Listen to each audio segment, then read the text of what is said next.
Power questions are really the thought of how you're asking questions of your prospects. So as part of the sales process, any good salesperson knows that they should be asking their client lots of questions. When I think of power questions, it's actually tweaking how we're asking them so that we're extracting as a lot of information from the prospect or the client. And I think often in this sort of, you got the meeting, you set up a meeting with a client, you're on the phone, and you really just want to impart all of your knowledge.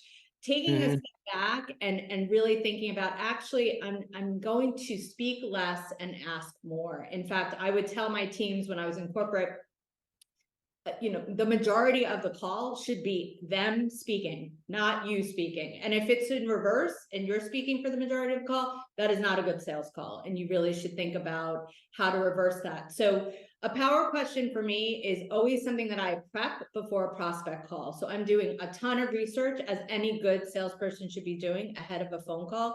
And you should be doing research not just on the company or the person, but also the industry at large, as well as just macroeconomic trends, right? Like anything that might be important to that conversation.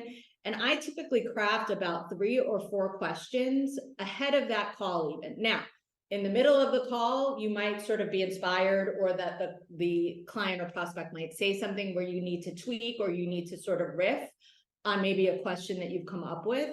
But really thinking about not just the questions, but how you're asking them in that conversation is important.